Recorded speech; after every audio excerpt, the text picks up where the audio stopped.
اسلام غالب آئے گا، اسلام غالب آئے گا، اسلام غالب آئے گا۔ اس ملک کے آفاق پر رحمت کا بادل چھائے گا، اور پاک سے پاکیزہ تر اپنا وطن ہو جائے گا۔ پھر کفر کا الحاد کا سکہ نہ چلنے پائے گا، اللہ کے شیروں سے جو الجھے گا منہ کی کھائے گا۔ پیغمبر اسلام کا پرچم یہاں لہرائے گا، اسلام غالب آئے گا، اسلام غالب آئے گا، اسلام غالب آئے گا، اسلام غالب آئے گا۔ اب زور چل سکتا نہیں ہرگز یہاں شیطان کا، یہ ملک ہے اسلام کا، یہ دیس ہے ایمان۔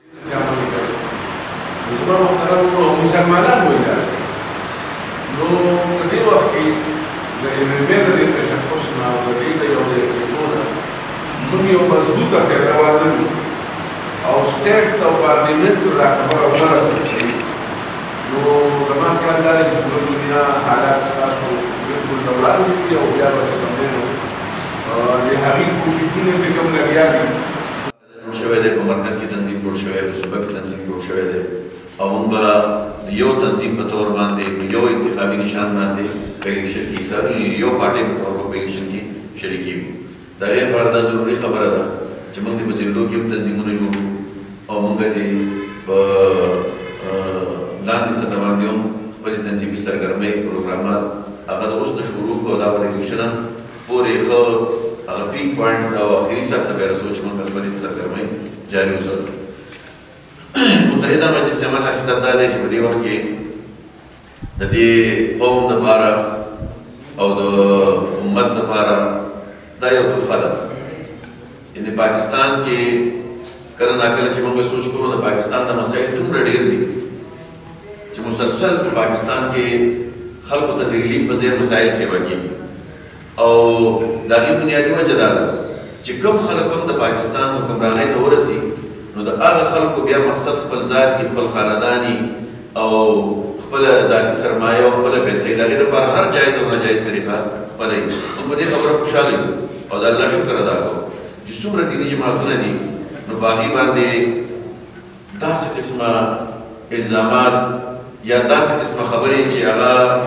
په دې نورو سیاسي پارټو په خلکو باندې موجود دي. پاناما لیکس یو ډېره لویه مسله په دې ملک کې راغله، یو دیني جماعت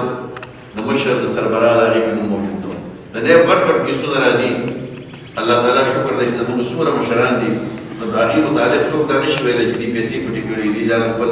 مال و دولت کې اضافه کړي دي د قوم په پیسه باندې. نن د متحدہ مجلس عمل چارسدې اجلاس وشو او په دې اجلاس کې موږ د متحدہ مجلس عمل چې کوم 15 پارټۍ دي نو دلته چونکې 4 پارټۍ موجود دي په دې علاقه باندې او زموږ د اسلامي تحریک چې کوم رونه دي نو هغه په چارسده کې موجود نه دي، د هغې تنظیم نشته. 4 پارټۍ موجود وي او د هرې 4 پارټو کې د هرې پارټۍ نه موږ 4 نومونه د ضلعي جنرال کونسل دپاره په دې اجلاس کې منتخب کړو او ضلعي جنرال کونسل زموږ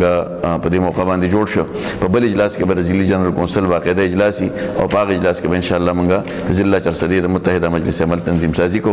او ټولو ملګرو د عزم اظهار وکړو چې انشاءالله په اتفاق او اتحاد باندې او په ورورولۍ سره ټولې فیصلې کوو او د دې اجلاس نه پس چې کوم دویم اجلاس وي په هغې کې به موږ د ضلع چارسدې دپاره تنظیم سازي او د آینده الیکشن دپاره د سیاسي هلې ځلې جلسې جلوسونه او پروګرامات د هغې شیډول هم اعلان کوو انشاءالله.